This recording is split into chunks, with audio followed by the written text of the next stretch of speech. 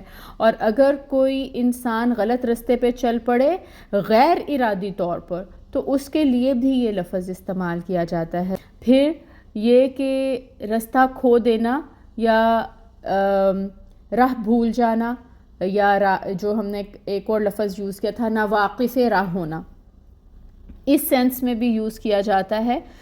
تو الحمدللہ ہم نے تمام میننگز کو پڑھ لیا ہے، ابھی جان لیا ہے، اور اب ہم کوشش کریں گے کہ ان میننگز کو اپنے ذہن میں رکھتے ہوئے اس آیہ مبارکہ کی تفسیر کو جان سکیں اللہ تعالیٰ کی مدد کے ساتھ انشاءاللہ تعالی.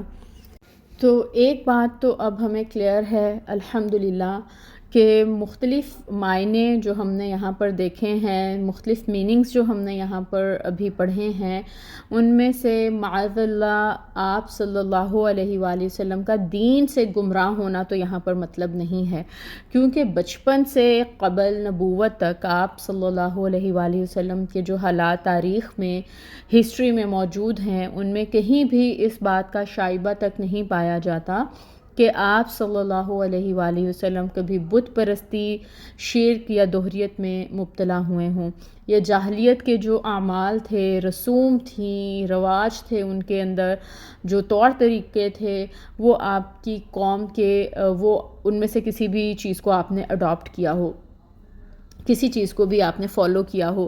اللہ تعالیٰ نے ہر قسم کی برائی سے آپ صلی اللہ علیہ وآلہ وسلم کی حفاظت فرمائی. سورہ یونس کی آیہ نمبر 16 میں آتا ہے فَقَدْ لَبِثْتُ فِيكُمْ أُمُرًا مِّن قَبْلِهِ أَفَلَا تَعْقِلُونَ. بس تحقیق میں نے نبوت سے پہلے ایک عمر تم میں گزاری ہے، کیا تم عقل نہیں رکھتے؟ مگر اللہ تعالیٰ کی عبادت کا صحیح طریقہ کیا ہے یہ آپ صلی اللہ علیہ وآلہ وسلم کو معلوم نہیں تھا. یعنی آپ صلی اللہ علیہ وآلہ وسلم میں اس دور جہالت کی کوئی بھی برائی نہیں پائی جاتی تھی، لیکن آپ کو صحیح اللہ تعالیٰ کی عبادت کا طریقہ کیا ہے یہ پتہ نہیں تھا. یہ اس وقت معلوم ہوا جب اللہ تعالیٰ نے آپ کو نبوت عطا فرمائی. چنانچہ اللہ تعالیٰ فرماتے ہیں سورہ شورى 52 میں آتا ہے وَكَذَلِكَ أَوْحَيْنَا إِلَيْكَ رُوحًا مِّنْ أَمْرِنَا مَا كُنْتَ تَدْرِي مَا الْكِتَابُ وَلَا الْإِيمَانُ. اور اسی طرح ہم نے تیری طرف اپنے حکم سے ایک روح یعنی قرآن کی وحی کی، تو نہیں جانتا تھا کہ کتاب کیا ہے اور نہ یہ کہ ایمان کیا ہے. سورہ قصص 86 میں آتا ہے وَمَا كُنْتَ تَرْجُو أَن يُلْقَى إِلَيْكَ الْكِتَابُ إِلَّا رَحْمَةً مِّن رَبِّكَ. اور آپ امید نہ رکھتے تھے کہ آپ کی طرف کتاب القاء کی جائے گی مگر آپ کے رب کی طرف سے رحمت ہے. تو آپ صلی اللہ علیہ وآلہ وسلم اپنے مالک کو، اپنے خالق کو ایکچولی پہچانتے تھے، لیکن آپ صلی اللہ علیہ وآلہ وسلم کو یہ سمجھ نہیں آ رہی تھی کہ اللہ تعالیٰ کی عبادت کیسے کرنی ہے، اور یہ جو جہالت میں ڈوبے ہوئے لوگ ہیں، قوم ہیں، ان کو گمراہی میں پڑے ہوئے معاشرے کو کس طرح سے صحیح ٹریک پہ لے کے آنا ہے، ان کی اصلاح کس طریقے سے پاسبل ہے.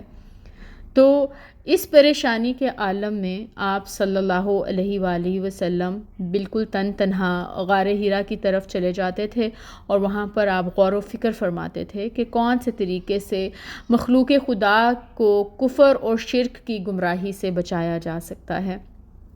چنانچہ آپ صلی اللہ علیہ وآلہ وسلم اس غرض سے غار حرا میں مقیم تھے کہ آپ صلی اللہ علیہ وآلہ وسلم پر پہلی بار جبرائیل امین جو ہیں وہ نازل ہوئے اور اللہ تعالیٰ کی طرف سے وحی لے کر آئے. تو پھر اللہ تعالیٰ نے اس طریقے سے آپ صلی اللہ علیہ وآلہ وسلم کی اس درینہ تڑپ کو پورا کرنے کی راہ ہموار کر دی جو ایک عرصہ سے آپ صلی اللہ علیہ وآلہ وسلم کے سینہ میں موجزن تھی. ہم نے جو مختلف میننگز پڑھے ہیں ان میں سے کچھ تفہیم القرآن میں سے میں نے میننگز لیے ہیں، اور تفہیم القرآن کے مطابق گمراہی کے علاوہ باقی کے جو مفہوم ہیں دلہ کے، وہ ہو سکتا ہے کہ ایک اعتبار سے سب مراد ہوں.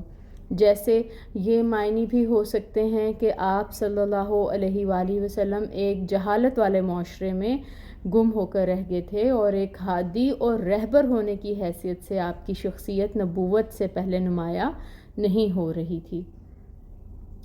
ایک اور مطلب جو یہاں پر بیان کیا جا رہا ہے وہ یہ کہ اللہ تعالیٰ نے غیر معمولی قوتیں جو آپ صلی اللہ علیہ وآلہ وسلم کو عطا فرمائی تھیں، وہ جاہلیت کے ناسازگار ماحول میں ضائع ہو رہی تھیں۔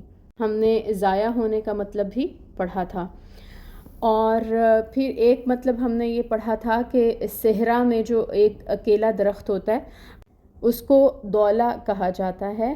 تو تفہیم القرآن میں یہ کہا گیا کہ جاہلیت کے صحرا میں آپ صلی اللہ علیہ وآلہ وسلم اکیلے درخت کی حیثیت سے کھڑے تھے، جس میں پھل لانے اور پورا باغ کا باغ پیدا کر دینے کی صلاحیت تھی، مگر نبوت سے پہلے یہ صلاحیت کام نہیں آ رہی تھی۔